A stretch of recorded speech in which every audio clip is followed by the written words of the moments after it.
اهلا بيكم جميعا.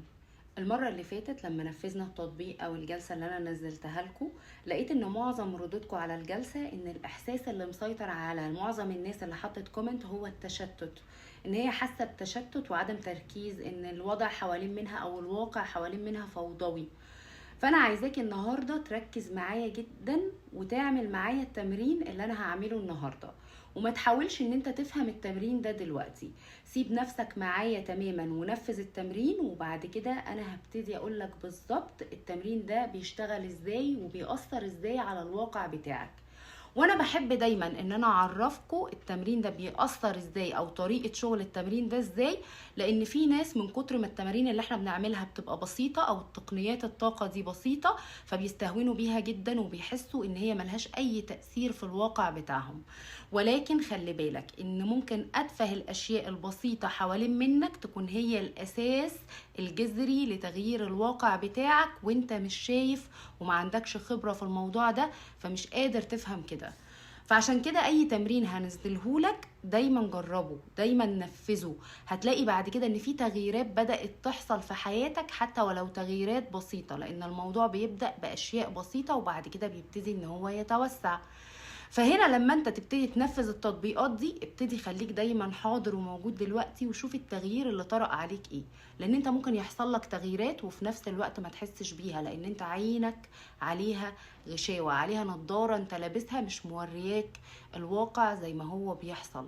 دايما حاطط نفسك في الطاقة السلبية وحابس نفسك فيها، دايما بتبص للامور من الجانب السلبي فقط، وده اكبر عائق واكبر نضارة سلبية انت لابسها على عيونك، بتمنعك من ان انت تشوف التطور.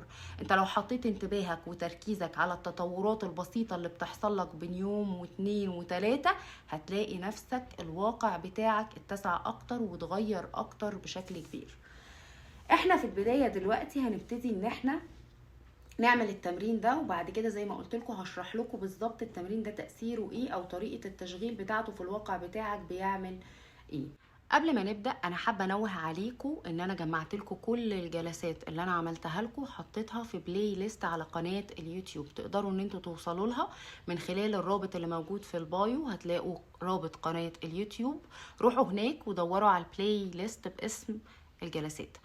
جوه البلاي ليست دي هتلاقوا كل التمارين او كل الجلسات الخاصة بالطاقة الحيوية اللي احنا نفذناها، وكل جديد هحطه لكم هناك عشان ده يبقى المرجع ليكم.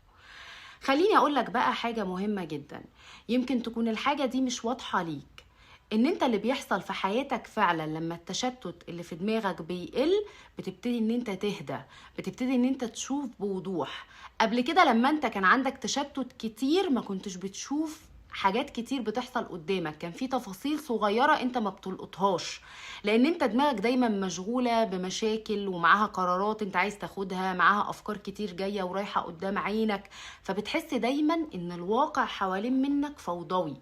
لكن انت بقى اول ما الزحمة دي تهدى جوه دماغك، بتبتدي ان انت تشوف كل حاجة لوحدها، فتقدر بعد كده ان انت تفهم الحاجات اللي بتحصل حواليك اكتر، تحس ان انت من جواك هديت اكتر، تبدأ ان انت يعني بدل ما تفضل واقف مكانك مش عارف تتحرك بسبب التشتت وقلة التركيز، لا ده بيخلي ان انت عندك قرارات واضحة، بتقدر ان انت تاخد قرارات بشكل اوضح، بدل ما تفضل ان انت متردد وخايف. التردد والخوف الاساس بتاعه هو تشتت من جواك، فلما التشتت ده يقل وترجع لمركزك بتلاقي ان انت التردد والخوف اللي جواك قل، فتلاقي نفسك تقدر تاخد خطوة حتى ولو صغيرة في يومك وفي حياتك.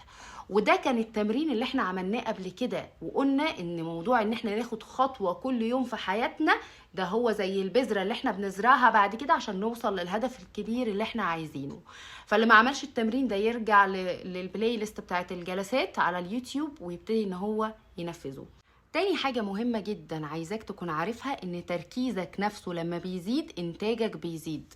عارف الانسان اللي هو بيكون بيشتغل مثلا معاك في مجالك مثلا، وتلاقي ان هو دايما بيشتغل وبيبدع في المجال وانتاجيته عالية جدا، وتلاقي نفسك انت مش عارف توصل لربع الانتاجية بتاعته، وعارف السبب في ده ايه؟ السبب ان هو بيعمل حاجة بحب وبتركيز.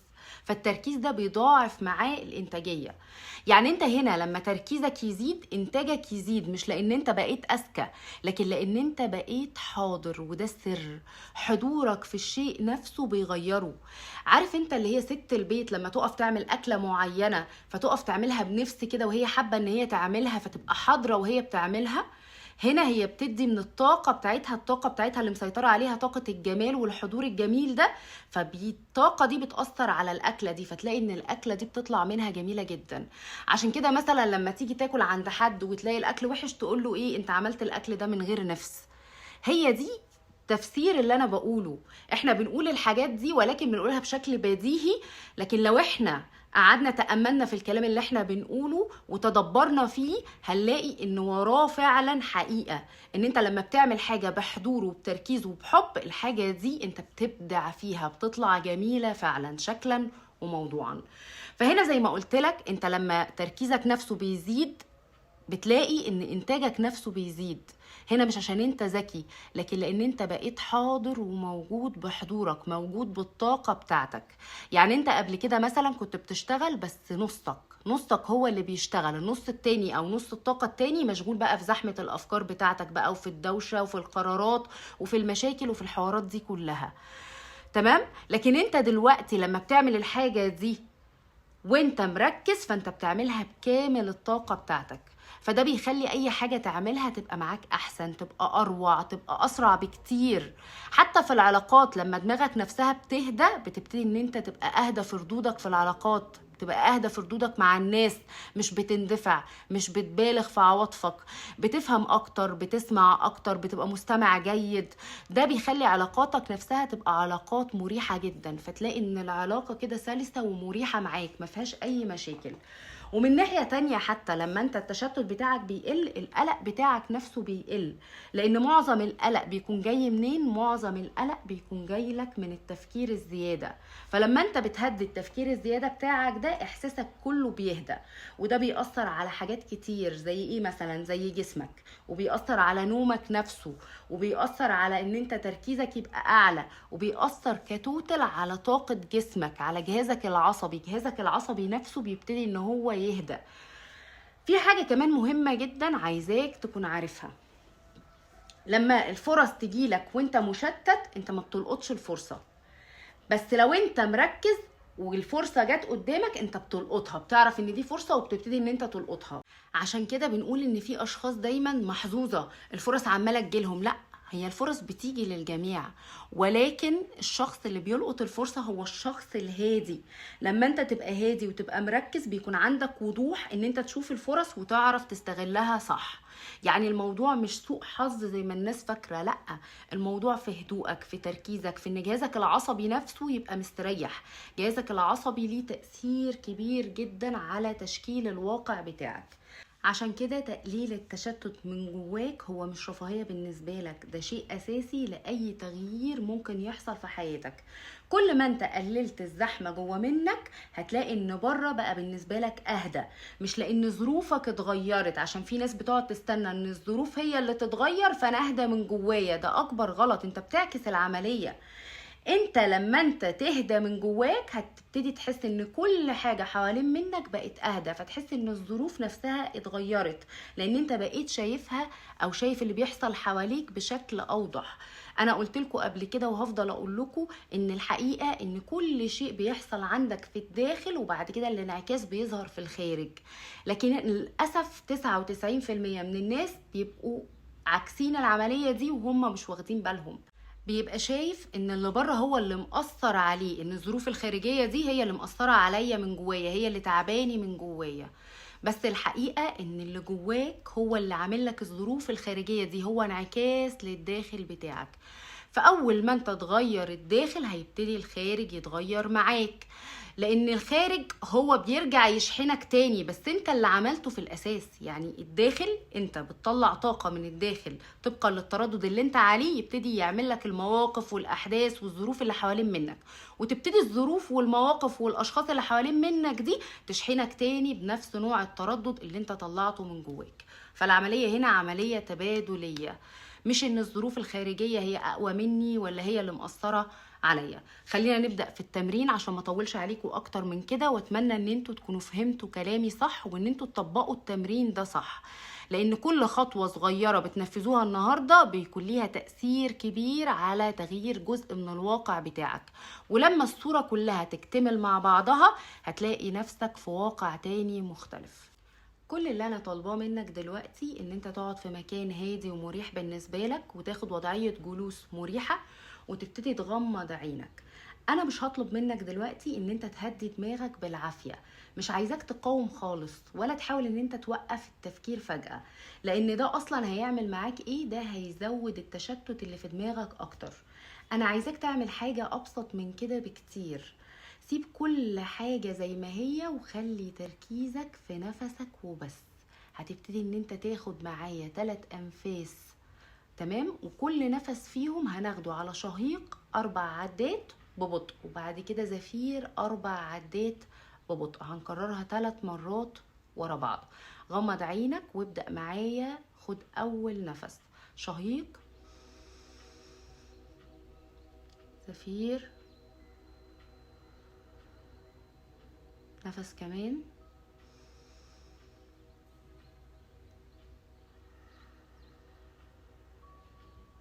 مرة كمان.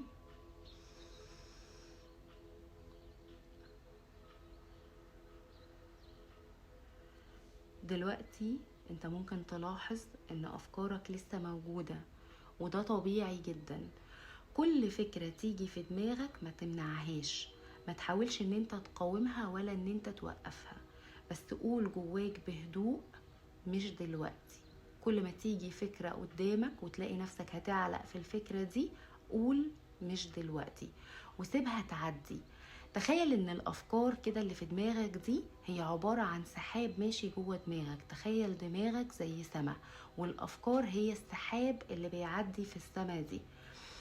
كل فكرة تيجي قدامك تخيلها كأنها سحابة وعدت ومشيت في سلام. كل مرة ترجع الفكرة كرر نفس الجملة مش دلوقتي، وسيبها تمشي بسلام لحد ما تختفي تماما من قدامك. ومع كل مرة هتعمل كده هتلاحظ انك مش بتجري ورا كل فكرة زي الاول، وان في مسافة اتكونت، مسافة صغيرة بدأت ان هي تحصل بينك وبين التفكير. دلوقتي ركز معايا قوي. انا عايزاك تختار نقطة واحدة بس ترجع ليها كل ما تعلق في فكرة. كل ما تيجي قدامك فكرة وتعلق فيها غصب عنك، اختار نقطة واحدة بس ترجع ليها. يا اما احساس النفس بتاعك وهو داخل وخارج، يا اما احساس جسمك وهو قاعد او رجلك وهي على الارض. اي احساس بسيط موجود دلوقتي خلي ده هو مركزك، اللي انت كل ما تعلق في فكرة ترجع تركز عليه وترجع له تاني. كل ما دماغك تسرح ارجع للنقطة دي بهدوء ومن غير ما تضغط على نفسك. دلوقتي هتعمل خطوة مهمة جدا. هات ايدك اليمين حطها على صدرك وحس بنبض قلبك. حس احساس ايدك على جسمك وخليك مع الاحساس ده شوية، كأن انت بترجع لنفسك تاني. خد نفس عميق،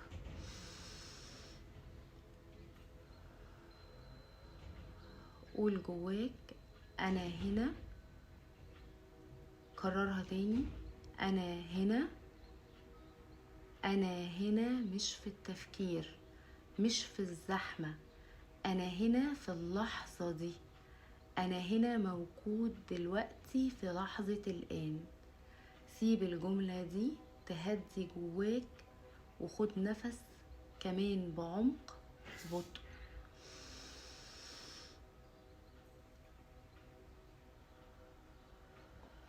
حس قد ايه دماغك بقت اهدى، حتى ولو بنسبة بسيطة.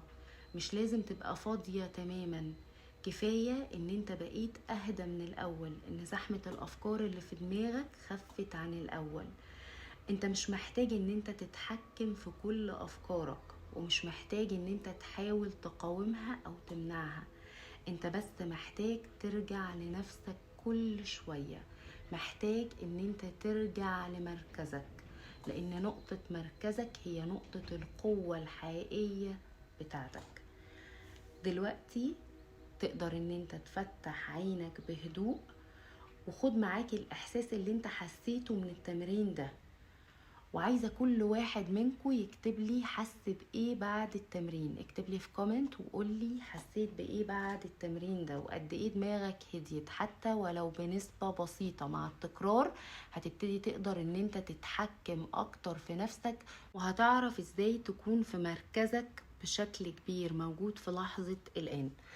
خليني بقى اوضح لكم احنا عملنا ايه دلوقتي بشكل اعمق شوية، عشان تفهم ليه التمرين ده بيشتغل معاك، وليه ممكن تحس بفرق بسيط وبعد كده الفرق ده يبتدي ان هو يتوسع معاك زي ما قلت لكم، وتبقى دايما موجود في لحظة الآن، فموجود وحاضر وشايف كل حاجة بتحصل حواليك على حقيقتها.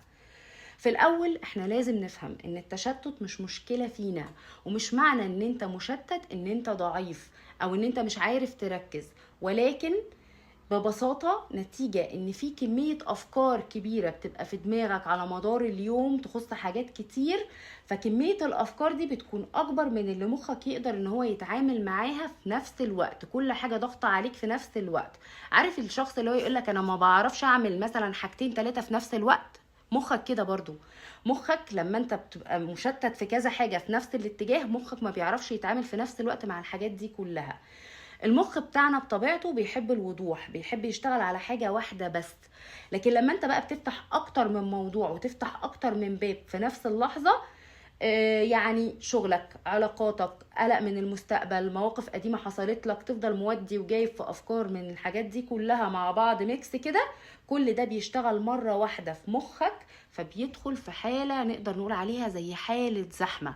في زحمة كتيرة، لما تبقى موجود في مكان زحمة لازم تلاقي حواليك لخبطة وارتباك وحاجات كتير بتحصل مش شبه بعضها، غير لما تبقى موجود في مكان منتظم. يعني انت لو ماشي مثلا في طريق، والطريق ده العربيات عمالة تيجي يمين في شمال في كل اتجاه ماشية، هتلاقي ان الطريق ده كله هرجلة وممكن يحصل حوادث. نفس الشيء بالنسبة لمخك، لو الطريق سليم والعربيات ماشية صف واحد ورا بعضها وكل عربية في اتجاهها وفي مسارها السليم، هنا مخك شغال سليم. لما انت بتسحمه بقى بحاجة من الشرق وحاجة من الغرب وحاجة من الماضي وقلق من المستقبل والعلاقة كذا وحصل كذا مع حبيبتي وانا عملت كذا وحصل كذا في شغلي والمدير قال لي كذا، وكل ده تضغط على مخك فيه في لحظة واحدة، مخك نفسه بيبقى في حالة من الفوضى، ما بيعرفش يتعامل غير مع حاجة عشان تقدر ان انت تستفيد بأقصى استفادة ممكنة. وده اللي بيحسسك ان انت ما عندكش طاقة، ما عندكش تركيز، ان الواقع حوالين منك فوضوي. هو ده بالظبط اللي بيحصل معاك. الزحمة الكتيرة دي بتخلي مخك مش عارف يبدأ منين ولا يركز في ايه، فبدل ما انت تتحرك لقدام يفضل هو يلف في نفس الدايرة، تفكير ورا تفكير ورا تفكير بدون اي نتيجة. عارف الاشخاص اللي هو يقولك ايه، انا محتاج ان انا اركز في الموضوع ده عشان اوصل فيه لنتيجة، لان هو عارف ان هو لو شتت تفكيره في كذا اتجاه مش هيعرف ان هو يحصل على نتيجة من الموضوع ده. فلما انا ادي الموضوع ده طاقتي وتركيزي واركز على حلول الموضوع ده او على النتيجة اللي انا عايزة اوصل للموضوع ده من خلال التركيز بيها، اقدر ان انا اطلع بنتيجة واجيب نهاية الموضوع ده. لكن لو انا مشتت في 50 حاجة وحاطط الموضوع ده في النص، فاستحالة ان انا اوصل لنتيجة من الموضوع ده. وده اللي بيخليك تحس دايما ان انت مش عارف تركز، حتى لو انت قاعد تحاول ان انت تركز، بس طول ما انت مشغل دماغك في كذا وضعية في نفس الاتجاه هتلاقي ان انت ما طلعتش بنتيجة. لازم تفضي كل المواضيع حوالين منك وتركز في الموضوع اللي انت عايزه بس، الشيء او المسار اللي انت عايزه فقط. اللي احنا عملناه هنا في التمرين ده ان احنا غيرنا الاتجاه، يعني بدل ما نفضل جوه التفكير رجعنا الانتباه بره التفكير. يعني ايه؟ فاكرين المثال اللي احنا ضربناه في التمرين لما قلت لكم تخيل ان دماغك عباره عن سما وان الافكار هي سحابات ماشيه؟ بدل ما انت قاعد جوه السحابات دي وحاطط نفسك جواها، لا انت طلعت بره وانت اللي اتحكمت في السحابات دي، مش هي اللي اتحكمت فيك. طول ما انت موجود بره وشايف الصوره كامله، انت مش جزء من الصورة، انت اللي مالك للصورة كلها، انت اللي متحكم فيها، انت اللي تحط نفسك ايه اللي يدخل جوه مخك وجوه دماغك دلوقتي وايه لا، ايه هو الشيء اليوزلس اللي انا مش عايزه وايه الشيء المفيد بالنسبة لي اللي انا عايزة اركز عليه واركز انتباهي عليه عشان اوصل منه للهدف اللي انا عايزه. نفس الفكرة بالظبط لما انت بقى بتفضل عالق جوه السحابات دي اللي هي الافكار، بتفضل الافكار هي اللي متحكمة فيك وتوديك وتجيبك. ومش بس كده، دي كمان بتغير لك مشاعرك من جواك، تديك شوية قلق على شوية توتر، تلاقي عندك هرمونات بتتفرز، الهرمونات دي تأثر عليك وعلى جهازك العصبي وتلاقي نفسك بتتنرفز وبتتعصب. وكل ده راجع لمجرد أفكار معينة انت علقت فيها وهي اتحكمت وسيطرت عليك. لكن لو انت اللي بره وشايف كل ده وانت اللي متحكم فيه، فهنا انت القائد، انت اللي في المركز بتاعك. لما تبقى انت في مركز قوتك اللي هو مركزك، ده القوة الحقيقية بالنسبة لك، انت اللي تتحكم في الواقع وفي الظروف حوالين منك. لما انت بتبقى حاضر وموجود في لحظة الآن، ده بيبعت إشارة مباشرة لمخك ان خلاص مفيش خطر، مفيش حاجة محتاج يفضل ان هو شغال عليها بنفس السرعة دي، مفيش هرجلة حوالين منه. لا، انت موجود في امان. لان زي ما قلت لك، كل ما قعدت علقت في افكار معينة فيها قلق وخوف وتوتر، جسمك بيفرز هرمونات، فده بيخلي الجهاز العصبي بتاعك يحس ان انت موجود، وجسمك يدي اشارات ان هنا في حالة خطر، حتى لو انت مش حاسس او مش شايف خطر حقيقي في الواقع بتاعك. انت متخيل قد ايه فكرة معينة ممكن توصلك وتوصل جسمك ان هو يبقى في حالة من الهرجلة كاملة وانت مش حاسس، وتلاقي نفسك بتطلع ردود افعال مبالغ فيها، تتعصب بزيادة، تتعصب على اتفه الاسباب. ده راجع لافكار انت علقت فيها وانت مش واخد بالك، لان انت مش موجود في لحظة الان. لما مخك يحس بخطر او ان الضغط يزيد عليه من التفكير، بيحاول ان هو يلاقي حل. لكن لما مخك وجسمك يحس ان انت هادي، هنا بيبدأ ان هو يقلل السرعة بتاعته، فيبتدي يركز. وده بالظبط اللي حصل معاك. اول ما انت بدأت تركز مثلا في نفسك او في احساسك بجسمك في التمرين، بدأت ان انت تهدى، ومعاه المخ بتاعك ابتدى ان هو يهدى، لان ده بيأثر على ده. ومن ناحية تانية، كل فكرة هتمسك فيها هي هتاخد جزء من انتباهك، يعني هتاخد جزء من الطاقة بتاعتك، لان انتباهك هو بيساوي ايه؟ انتباهك بيساوي طاقتك. يعني كل ما تدي فكرة اهتمام، كل ما تستهلك منك اكتر. فلو الفكرة اللي انا بفكر فيها دي ملهاش لازمة بالنسبة لي وفكرة مقلقة او ليه اقعد افكر فيها واهدر في الطاقة بتاعتي؟ يعني انت كده في التمرين اللي احنا عملناه، لما انت سبت الافكار تعدي من غير ما تمسك وتعلق فيها كأن هي سحابة معدية وعدت وانتهت من غير ما ادخل جواها، انت هنا وقفت استهلاك الطاقة بتاعتك ورجعت لنفسك من تاني.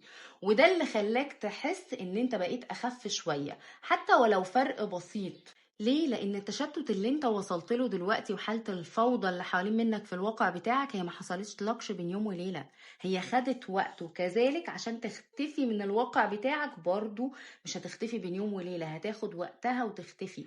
بس اهم شيء الاستمرار، ان انت تستمر. كل مرة هتعمل فيها التمرين ده انت بتقلل الزحمة شوية من جواك، ومع التكرار مخك هيبتدي ان هو ينشئ مسارات عصبية جديدة، ويبتدي ان هو يتعلم ان مش كل فكرة محتاجة رد، ومش كل حاجة محتاجة ان انت تفكر فيها. في حاجات زي ما قلت لكم يوزلس، ملهاش لازمة ان انا افكر فيها، حاجات هتتعبني. فلما يتعلم مخك التكنيك ده، هتلاقي ان هو ابتدى يهدى لوحده. ومن ناحية تانية كمان، في حاجة مهمة جدا لازم تبقى فاهمها، ان التركيز مش معناه ان انت تمنع افكارك، لان اكبر غلطة ممكن تعملها ان انت تحاول ان انت توقف وتمنع الافكار اللي جواك. كل ما تحاول تمنع التفكير، التفكير هيزيد جواك. لكن التركيز الحقيقي ان انت تختار ترجع لنقطة واحدة كل مرة دماغك تسرح فيها وتبتدي ان هي تعلق في الافكار. كل مرة تلاقي زحمة افكار جوه دماغك، ركز على النقطة الاهم اللي انت عايز توصل منها لهدف معين. ده اللي احنا عملناه بالظبط لما اخترنا النفس او الاحساس بجسمنا في التمرين. النقطة دي بالنسبة لك بتبقى عاملة زي مرسى كده، كل ما انت تتوه بترجع تاني تقف على المرسى ده. يعني ده الطريق بتاعك، دي النقطة بتاعتك الأساسية. مع الوقت بقى ومع تكرار التمرين ده، هتلاقي نفسك بقيت ترجع أسهل وأسرع، لحد ما تلاقي نفسك مركز من نفسك من غير ما تحاول أصلا ولا تشغل بالك ان انت تبقى مركز. هيبقى ده ال ال الحياة بتاعتك، ان انت مركز، ده التكنيك بتاعك في الحياة. انا على طول مركز وعلى طول حاضر، والتشتيت والفوضى اللي حوالين مني قلت. يعني التشتيت هيقل جوه منك، وبعد كده الواقع الفوضوي اللي حوالين منك هتلاقيه بقى واقع سلس ومريح بالنسبة لك. مفهوش الفوضى دي، وبالتالي ده هيأثر على حياتك كلها. قراراتك هتلاقيها بقت أوضح، شغلك هتلاقيه اتحسن وبقى أحسن، إحساسك بنفسك بيبقى أهدى بكتير عن الأول. عشان كده التمرين ده مش بس عشان انت تهدى لحظيا، لأ، ده التمرين ده بيغير الطريقة اللي بيتعامل بيها مخك مع التفكير، وبيخليك مع الوقت تقدر ان انت تتحكم في انتباهك بدل ما هو اللي يتحكم فيك. انت اللي بتتحكم في السحب اللي بتعدي جوه دماغك بدل ما هي اللي بتتحكم فيك، وعمال انت تعلق في واحدة وتطلع من واحدة تخش في واحدة تانية. وكل مرة هتعمله حتى لو دقيقتين، انت بالظبط كأن انت بترجع جزء من نفسك، اللي هو جزء من الطاقة بتاعتك اللي كانت رايحة في السحابات دي أو في الأفكار دي، جزء من تركيزك، جزء من هدوءك. مع الوقت هتبتدي تحس ان انت دماغك مش بتجري منك زي الأول، ان انت بقيت اهدى من جواك، حتى لو ظروفك اللي حوالين منك كلها زي ما هي. بس انت هتبتدي في الأول تحس بهدوء وبتغيير داخلي كبير. افتكر دايما ان التشتت مش عيب فيك، التشتت هو مجرد زحمة، واول ما انت تقلل الزحمة دي، انعكاس الواقع بتاعك غصب عنه هيقل. هتلاقي ان انت الواقع بتاعك والظروف اللي حوالين منك بقت اهدى، هتلاقي ان الفرص بدأت تظهر لك اكتر، مش لان الفرص بدأت تظهر لك زي ما انت فاكر، لا، لان اصلا الفرص كانت موجودة بس انت بسبب الزحمة والتشتت اللي جوه دماغك ما كنتش بتلقطها. التمرين ده مهم جدا يا جماعة، ما تستهونوش بيه ونفذوه كل يوم، عشان هيفيدكوا جدا ان انتوا تشوفوا حاجات كتيرة قدامكم انتوا مش شايفينها دلوقتي بسبب الزحمة اللي انتوا واقعين فيها. اي حد عنده استفسار يقدر ان هو يبعت لي عبر الرقم الموجود على الشاشة او الرقم الموجود في البايو. واللي حابب ينضم لينا في كورس فك الشفرات فالعدد دلوقتي محدود جدا، تقدر ان انت تبعت وتنضم لينا. عاوزة كل واحد منكم وصل للنقطة دي في الجلسة او في الفيديو ده يكتب في كومنت احساسه ايه بالظبط وحس بايه، لان بناء عن تحليل الكومنتس اللي انتوا بتكتبوها لي انا بحدد انتوا محتاجين لجلسة ايه تاني او ايه الجلسة القادمة اللي احنا هننفذها عشان نستفيد كلنا مع بعض. وما تنسوش ان انتوا تشيروا الجلسة دي عشان توصل لأكبر عدد من الناس اللي ممكن تستفيد. مشاركة بسيطة جدا إيجابية منك ممكن تغير واقع شخص آخر وتغير أشياء جواه وتعدله على مساره الصحيح، وده أكيد أكيد هينعكس على مسارك وعلى الواقع بتاعك. هستنى الكومنتس بتاعتكم، ما تنسوش ان انتوا كل واحد نفذ الجلسة ضروري يكتب لي هو حس بإيه.